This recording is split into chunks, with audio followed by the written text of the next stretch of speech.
Hello everyone, welcome to another episode of United we stand. तो ये वाले video में बात करेंगे कल जो मैच हुआ मैनचेस्टर यूनाइटेड और चेल्सी के बीच, उसको लेके, और उसके साथ साथ ये वाले गेम वीक में जितने भी सारे सिग्निफिकेंट मैचेस थे, जैसे कि आर्सेनल और लूटन वाला या फिर एस्टन विला और मैन सिटी वाला, तो ये सारे मैचेस को लेके थोड़ा बहुत बातें करेंगे। तो बिना टाइम खराब किए चलो इस वीडियो को शुरू करते हैं। तो भाई फाइनली हम लोग एक मैच जीत गए। हाँ, झूठ नहीं बोलूंगा, अच्छा लग रहा है, लेकिन फिर भी जितने भी सारे इश्यूज थे वो ऐसा नहीं कि इश्यूज रातों रात गायब हो गया, या फिर जितने भी सारे नेगेटिविटीज चल रहा था वो रातों रात गायब हो गया।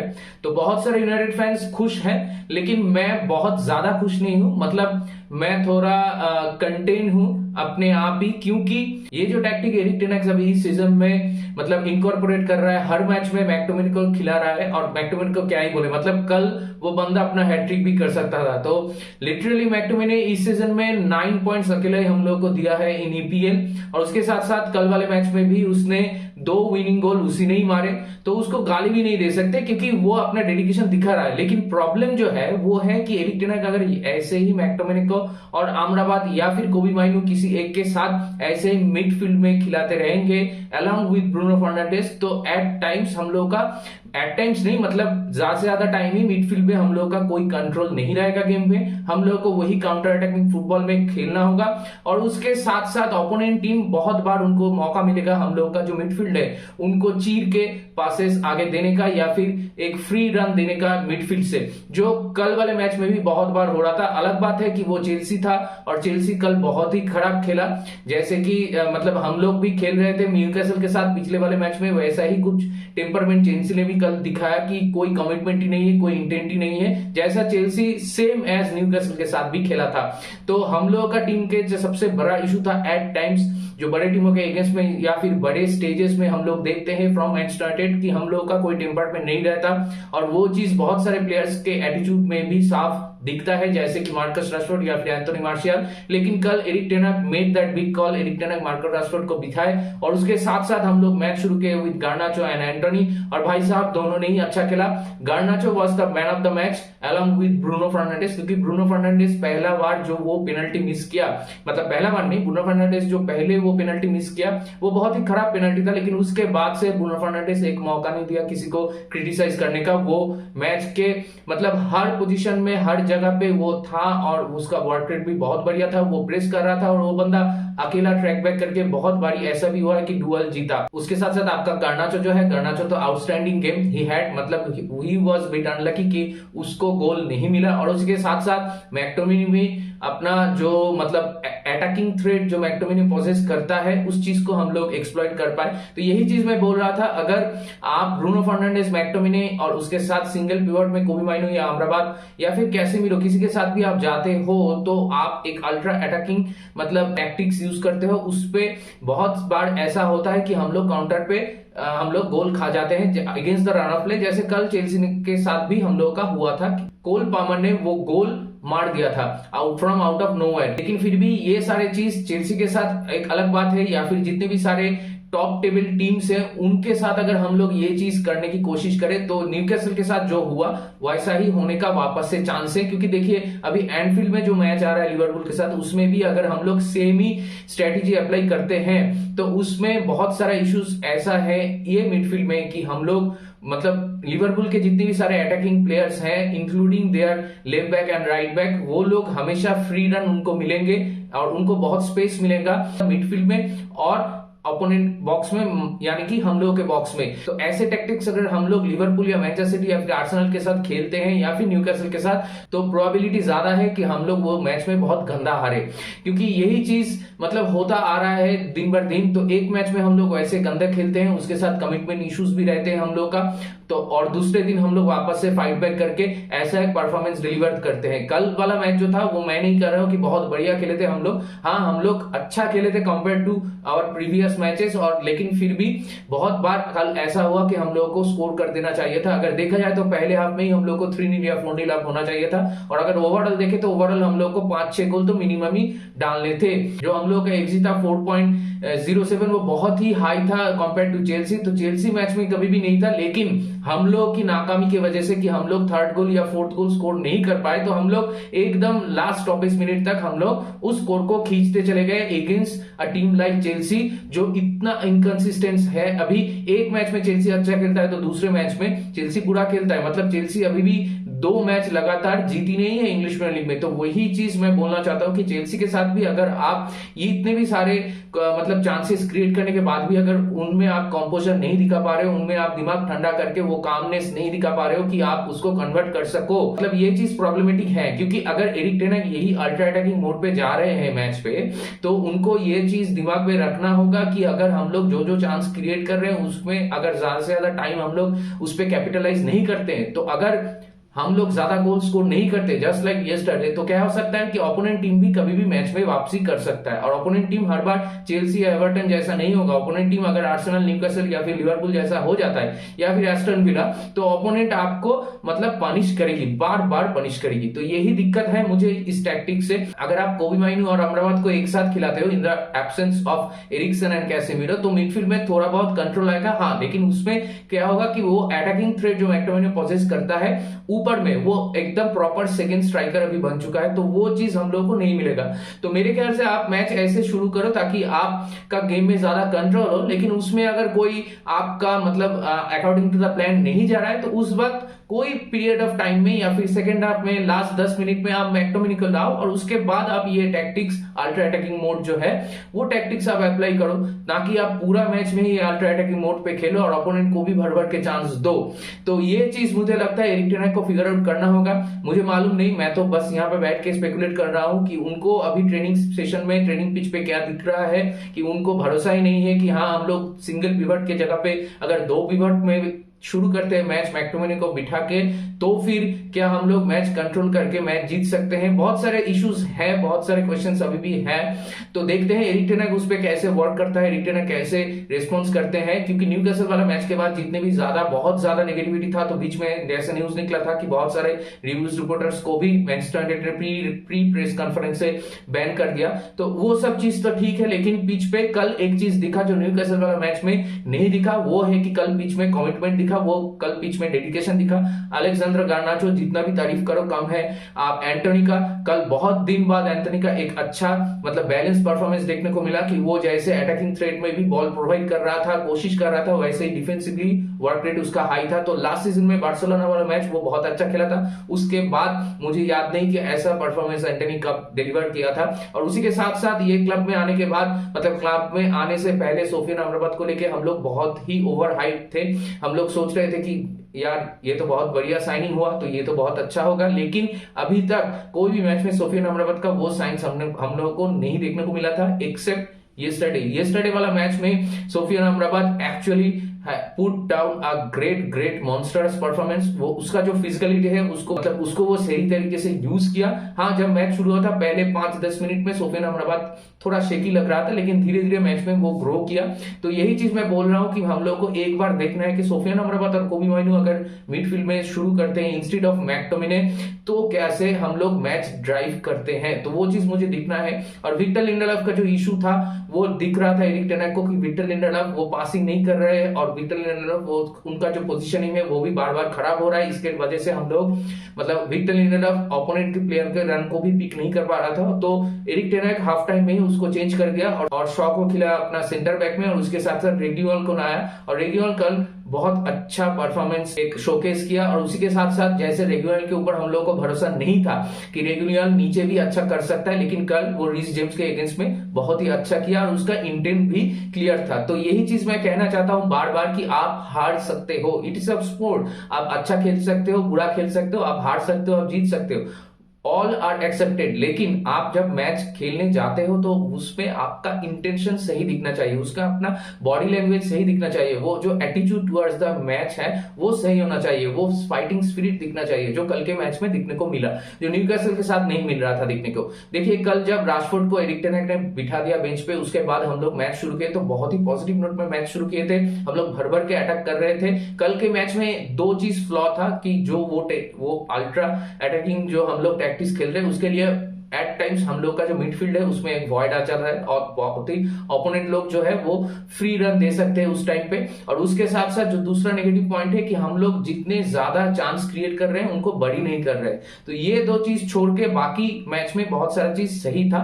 सबसे ज्यादा जो चीज सही था वो था कि इंटेंशन और एटीट्यूड एंड फाइटिंग स्पिरिट जो मिसिंग था पहले वाले मैच में। तो देखिए लिवरपूल के साथ एंफील्ड में आप खेलने जाते हो, हालांकि अगर ऐसे ही सेम सेट ऑफ प्लेयर के साथ आप सेम टेक्टिकल स्ट्रक्चर के साथ उस मैच में भी उतरना चाहते हो तो उतरो, कोई बात नहीं, लेकिन उस मैच में भी अपना जी जान लगा देना चाहिए प्लेयर की तरफ से। मतलब प्लेयर लोगों को ये चीज करना होगा कि आप आपका मतलब जी जान लगा तो उस मैच में वो फाइटिंग दिखाओ, उसके बाद अगर मैच हारो तो हम लोगों का कोई दिक्कत नहीं है। मैं तो मन बना के ही रखा था ना कि न्यूकासल के साथ भी हम लोग हारेंगे और एनफील्ड में भी हम लोग हारेंगे। बीच का जो दो मैच है चेल्सी और बॉर्नमाउथ के साथ, इन दोनों में से मुझे 4 या 6 पॉइंट चाहिए। तो अभी 3 पॉइंट तो मिल गया। अभी Bournemouth is also not an easy team to beat, लेकिन फिर भी हम लोग का होम मैच है।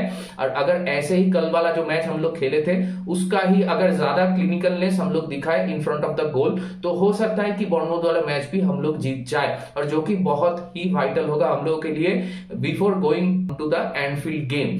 तो देखते हैं आगे हम लोग कैसे ये सारा चीज में मतलब वर्कआउट करते हैं। लेकिन और एक चीज मैं कहना चाहूंगा कल वाला मैच में कि कल वाला मैच में चेल्सी बहुत ही गंदा खेला, टट्टी जैसा खेला, लेकिन फिर भी मैनचेस्टर यूनाइटेड को आपको क्रेडिट देना होगा। ऐसा ही नहीं है कि मतलब चेल्सी ने बहुत गंदा खेला इसलिए हम लोग इतना अच्छा खेला, लेकिन क्योंकि हम लोग वो बॉल विन करने की कोशिश कर रहे थे, हम लोग भी प्रेस कर रहे थे। जैसे कि स्टैटिस्टिक्स निकला है कि अमराबाद 11 डुएल्स जीता है, तो यही चीज दिखाता है कि आपका जो कंट्रोल है मिडफील्ड में थोड़ा बहुत वो आपको मिला है, जो हम लोग सोच रहे थे कि हम लोग को नहीं मिलेगा। तो उतना भी नहीं कि एकदम जीरो है, हाँ कुछ कुछ अच्छा चीज है, लेकिन बहुत सारा वरिंग चीज भी है। जैसे कि मार्कस राशफोर्ड जब सेकेंड हाफ में एंड में जब मार्कस राशफोर्ड आया, वो भले ही 5-10 मिनट के लिए आया, लेकिन वो जब आया उसके बाद से वो फ्रेश लेग्स लेके आया पिच में, लेकिन फिर भी वो प्रेस नहीं कर रहा था, वो चल के जा रहा था, देख रहा था सामने से प्लेयर शॉट ले रहे हैं, उनको क्लोज डाउन नहीं कर रहा था। उसी टाइम पे ब्रूनो आपका गर्नाचो जो पूरे मैच में इतना हाई वर्क रेट प्रोड्यूस किया, इतना बार इधर उधर जा रहे थे वो लोग तभी भी भाग रहे थे, और यही चीज डिफरेंस दिखाता है towards the attitude and commitment. तो ये इसी चीज के लिए मुझे लगता है कि Marcus Rashford, Anthony Martial, Victor Lindelof, ये सारे प्लेयर को अभी क्लब से निकालना ही चाहिए। जनवरी ट्रांसफर विंडो में अगर हो सके तो निकालो, अगर नहीं हो सके तो अगले समर में निकालो, लेकिन इस सीजन के बाद इन लोगों से आपको मूव ऑन करना ही होगा अगर आप चाहते हो कि फ्यूचर में कुछ भला हो। देखिए बहुत सारे लोग अभी यही बोलेंगे कि एक मैच हम लोग जब भी जीत जाते हैं तो टेबल में हम लोग का जो पोजीशन है बहुत ही अच्छा दिखता है, क्योंकि जब ये मैच हम लोग जीत गए तो अभी ईपीएल में लास्ट 5 मैच में से हम लोग 4 मैच जीते, 1 मैच हारे, तो वापस से हम लोग टेबल में नंबर 6 में आ गए। और मैनचेस्टर सिटी जो ट्रेबल विनर्स है उनके साथ हम लोग का पॉइंट का डिफरेंस है ओनली 3। तो ये चीज देखने के बाद बहुत सारे लोग ये बोल रहे हैं कि Manchester United having their worst season with lot of issues and negativity, and दूसरी तरफ आपका Manchester City treble winning season के बाद खेलने आ रहे हैं, लेकिन दोनों टीमों के बीच पॉइंट का जो गैप है आफ्टर 15 मैचेस वो है 3, और मैनचेस्टर सिटी और मैनचेस्टर यूनाइटेड दोनों ही सेम नंबर ऑफ मैचेस जीते हैं अभी तक पहले 15 में।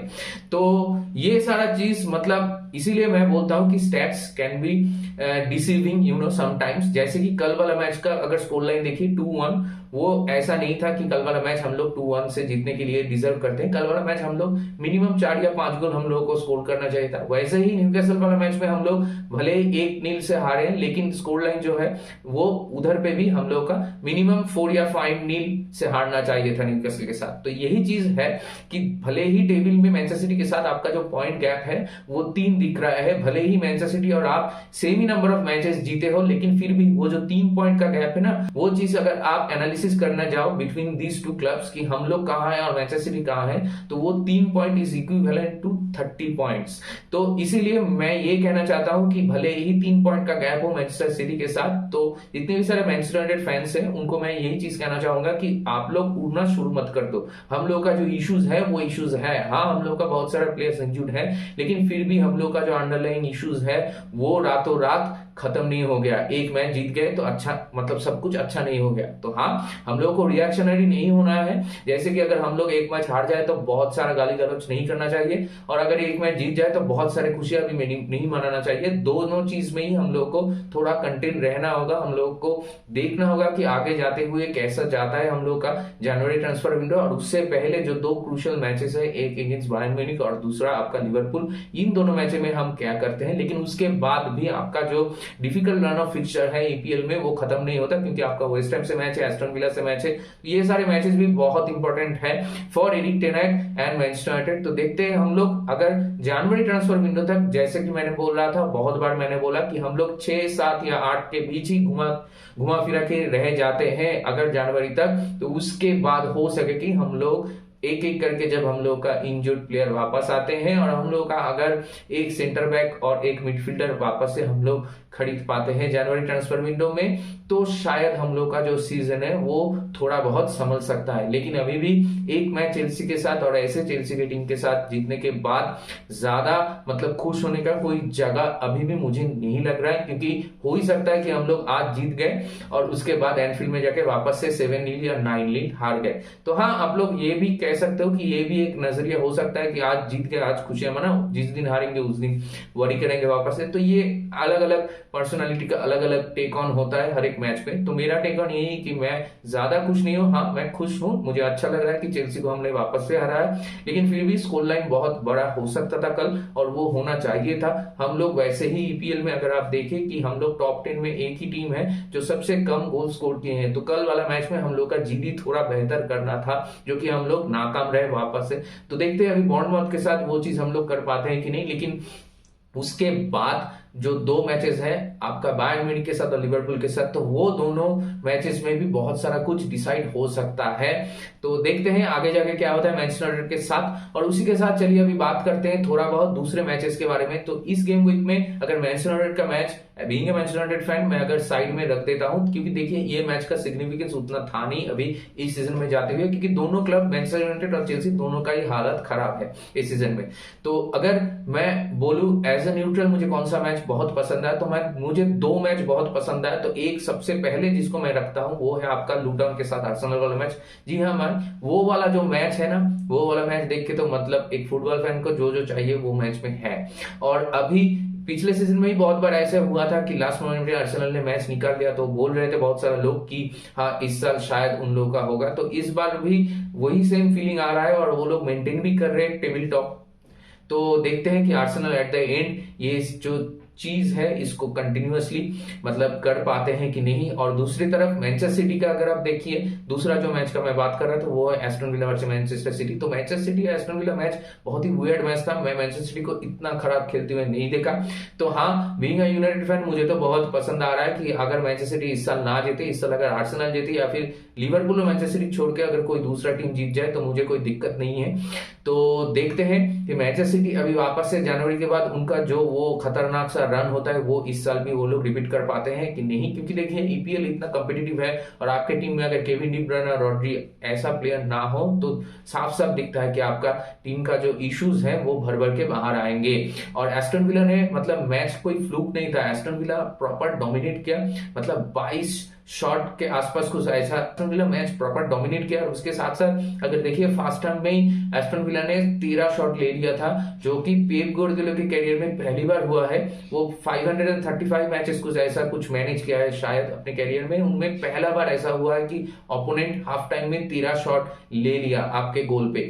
तो यही चीज दिखाता है कि मैनचेस्टर सिटी अभी थोड़ा बहुत प्रेशर में है, क्योंकि इससे पहले मैनचेस्टर सिटी लगातार कंसेक्यूटिव ड्रॉज निकाल रहे हैं ईपीएल में, और उसके बाद कल वाला मैच भी वो लोग हार गए और अभी एस्टन विला उनसे आगे टेबल में नंबर 3 पे चला गया। और एस्टन विला के लिए ये बहुत बड़ी बात है और Aston villa they deserve it, क्योंकि कल पूरा मैच वो लोग बॉसिंग किए। और उसी के साथ साथ एस्टन विला अपने होम पे 14 कंसेक्यूटिव मैच जीते हैं, विनिंग स्टिक्स, या जी हाँ। तो ये स्टैटिस्टिक जो है ये Aston villa fans will love that. And उसी के साथ मैनचेस्टर सिटी को देखते हैं, अभी मैनचेस्टर सिटी आगे जाके कैसे खेलती है। और आर्सेनल के बारे में तो बात कर ही चुका कि आर्सेनल, मुझे लगता है कि अभी आर्सेनल को ये रन मेंटेन करना होगा। और उसके साथ साथ दूसरी तरफ अगर लिवरपूल के मैच की बात करें तो लिवरपूल वाला मैच भी बहुत बढ़िया ही हुआ।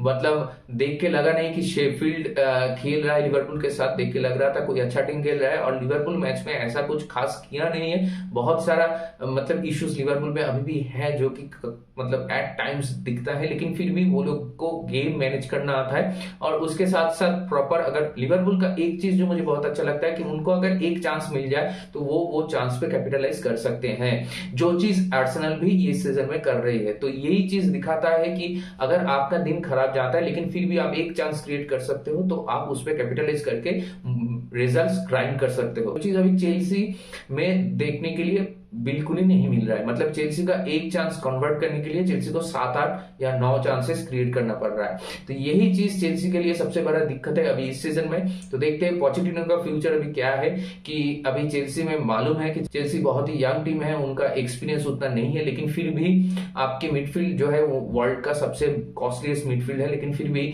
आपका वो 2 प्लेयर अभी भी ठीक तरह से आपका कह सकते हो कि वर्क नहीं कर रहा है आपके टैक्टिक्स में। तो ये चीज को पोचेटिनो को ध्यान देना होगा, और इसमें पोचेटिनो भी मेरे ख्याल से रिस्पॉन्सिबल है, क्योंकि न्यूकासल के साथ जो चेल्सी ने मैच खेला था उस मैच में भी चेल्सी का जितने भी सारे इश्यूज थे वो सेम चीज कल फिर से दिखे, और वही सेम एक परफॉर्मेंस का रेप्लिका चेल्सी कल वापस से शोकेस कर दिया। तो इसीलिए मेरे ख्याल से पोचेटिनो को भी अभी अपना जॉब में बहुत सारा प्रेशर होगा, उसके साथ साथ प्लेयर्स के ऊपर भी बहुत सारा प्रेशर होगा। तो अभी देखते हैं कि चेल्सी टेबल के टॉप हाफ में इस सीजन में फिनिश कर पाती है कि नहीं।